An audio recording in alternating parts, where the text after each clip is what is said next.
Salut les crypto-fans, j'espère que vous allez bien. Avec l'arrivée massive de nouveaux mineurs sur Ethereum et surtout la future mise en place de l'EIP 1559 d'ici juillet qui devrait réduire les frais de transaction sur la blockchain Ether et donc moins d'argent à gagner pour les mineurs, vous êtes très nombreux à chercher des alternatives au minage d'Ether.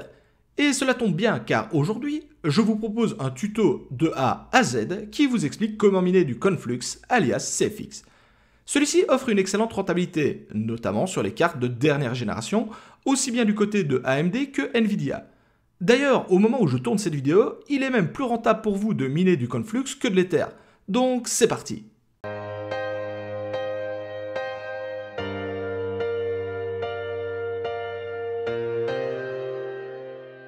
La première chose à savoir, c'est que l'algorithme sur lequel repose le Conflux, qui se nomme Octopus, est relativement gourmand en ressources. Il vous faudra en effet une carte de minimum 6 Go de VRAM pour pouvoir le miner. C'est en partie ce qui explique pourquoi la dernière génération de cartes est très performante dessus, car très bien dotée en quantité de VRAM.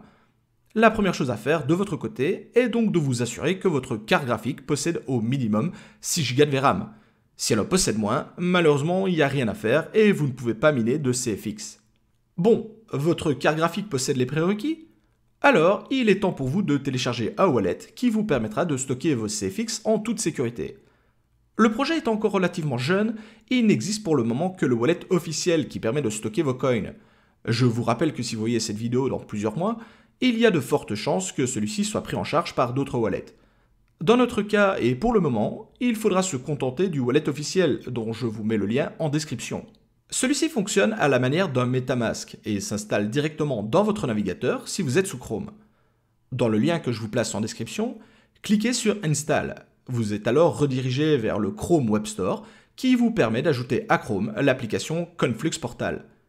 Cliquez ensuite sur Ajouter à Chrome et une nouvelle fenêtre devrait s'ouvrir, vous demandant si vous souhaitez ajouter l'extension à votre navigateur. Cliquez simplement sur Ajouter l'extension et patientez quelques secondes, le temps de télécharger et installer l'application.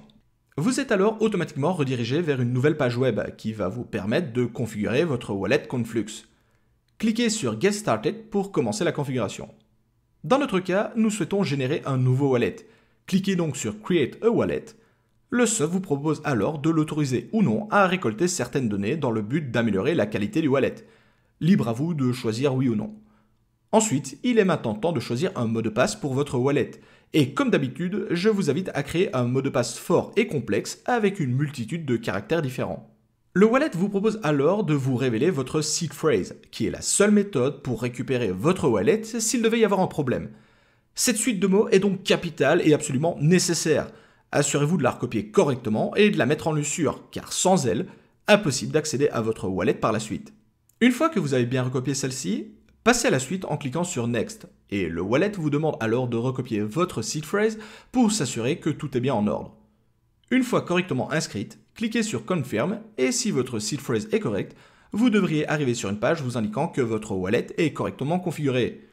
Il ne vous reste plus qu'à cliquer sur All Done, et votre wallet CFX s'ouvre alors. Dans ce wallet, votre clé publique qui se trouve juste ici va être nécessaire pour miner et recevoir vos paiements en CFX.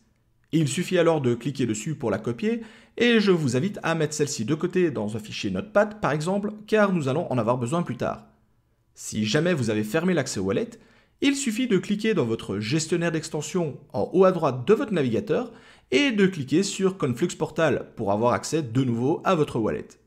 Bon, la partie configuration de wallet étant terminée, il est maintenant temps de sélectionner un logiciel de minage compatible avec le Conflux, et pour cela, je vous conseille l'excellent Nanominer si vous tournez avec des cartes Nvidia.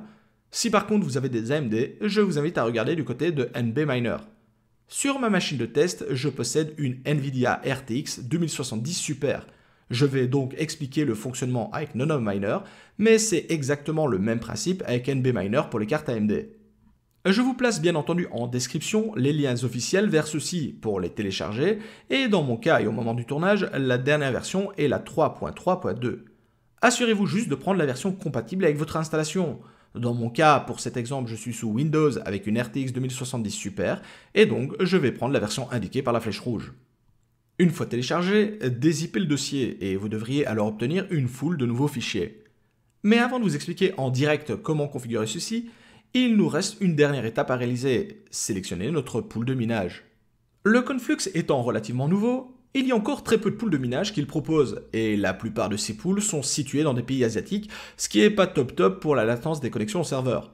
Par chance, pour les Européens, mais également les personnes qui me regardent depuis le Canada ou encore l'Afrique, Nanopool permet le minage de CFX avec des serveurs Europe, mais également Amérique du Nord, bien pratique pour avoir un accès serveur le plus proche de chez soi. Nous avons maintenant toutes les informations nécessaires pour nous lancer dans la configuration de notre machine, et je vous donne donc rendez-vous sur mon PC pour faire cela ensemble. A tout de suite. Nous voici de retour sur ma machine de test, et il est maintenant temps pour moi de vous expliquer comment configurer votre fichier de minage. La première chose à faire, c'est de vous rendre dans le dossier que vous avez préalablement extrait, et sur l'onglet Config, faites un bouton de droite et cliquez sur Modifier. Vous devriez ici avoir tout un tas de textes que vous pouvez en premier lieu totalement supprimer. La première chose à faire, c'est maintenant d'indiquer le wallet sur lequel nous allons miner. Il suffit donc de cliquer sur Wallet, égal, et de faire un copier-coller de l'adresse que nous avions préalablement sauvegardée.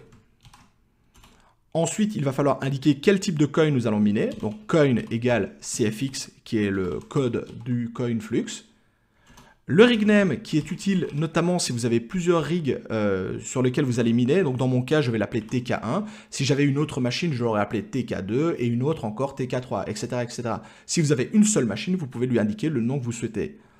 Ensuite, vous devez indiquer votre adresse mail. Alors dans mon cas, c'est monsieurtk.mining@gmail.com. Ici, je vous invite bien entendu à mettre votre propre adresse mail. De la sorte, vous pourrez recevoir des informations si votre rig, par exemple, passait offline. Et également, c'est grâce à cela que vous allez pouvoir modifier le minimum payout si ça vous intéresse. Ensuite, il nous reste une dernière ligne de commande qui s'appelle Sort Pools et qui permet justement de miner sur le pool le plus proche de chez vous. Donc si vous êtes européen, vous pourrez miner sur les pools Europe. Si vous êtes par exemple au Canada, vous allez automatiquement miner sur le pool le plus proche de chez vous, donc probablement le pool nord-américain. Il ne vous reste alors plus qu'à faire fichier enregistré. Pour lancer le minage, il suffit alors de faire un double clic sur NanoMiner et le soft de minage va alors se lancer. La première chose que celui-ci va faire, c'est tout simplement charger le DAG dans la VRAM de votre carte, ce qui explique pourquoi, par exemple, pour le moment, la vitesse est de 0 H par seconde. Cependant, une fois que le DAG sera totalement chargé, et on peut le voir maintenant, on va obtenir une certaine puissance de minage qui, pour le moment, dans mon cas, est de 42 MHz par seconde. On remarque que pour le moment, je n'ai toujours aucun share partagé et également que la vitesse de mes ventilateurs est de 44%, ma température de 67 degrés et que ma puissance consommée totale serait de 215 watts. Alors j'insiste bien là-dessus, il s'agit de valeurs théoriques et non pas de valeurs réelles. Pour connaître votre puissance consommée totale, je vous invite bien entendu à utiliser un wattmètre. À partir de là, je vous invite à patienter une trentaine de minutes avant de faire une recherche de votre mineur sur le pool. Ici, en vert, on vient de voir que j'avais un premier share qui venait d'être accepté.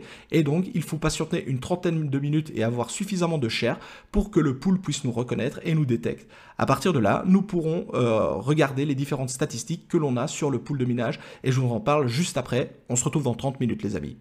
30 minutes se sont écoulées et il est maintenant temps de voir sur le pool de minage CFX de chez Nanopool nos mineurs en action. Pour cela, je vous invite à introduire dans cette boîte de dialogue votre adresse de wallet et de faire une recherche. Si vous avez patienté suffisamment de temps et bien configuré votre logiciel de minage, vous devriez arriver sur une page semblable à celle-ci. Si au bout d'une heure rien n'apparaît, c'est probablement que vous avez commis une erreur dans la configuration de votre logiciel de minage et je vous invite bien entendu à recommencer. Alors sur cette page, on retrouve tout un tas d'informations plus ou moins intéressantes, notamment notre vitesse instantanée, donc qui est pour le moment de 36, alors que dans mon logiciel de minage, elle est plutôt de 44, mais c'est tout à fait normal car il s'agit d'une moyenne et il faut patienter un certain temps avant que celle-ci se stabilise. On a également une moyenne sur les 6 dernières heures, ma balance actuelle en CFX et ma balance qui n'est pas encore confirmée en CFX qui est pour le moment de 0. On a tout un tas de statistiques sur plusieurs heures, sachant que je viens de commencer, on n'a pas énormément d'informations. On remarque également mes différents workers, donc TK1 qui est bien online et TK qui est offline pour le moment. Ici, dans l'onglet paiement, vous retrouvez les différents paiements si vous en avez déjà eu. Donc dans mon cas, j'ai toujours pas reçu de paiement, donc il n'y a rien qui s'affiche. Dans l'onglet Share, on regarde également toutes les infos concernant les différents shares que vous avez partagés sur les dernières heures.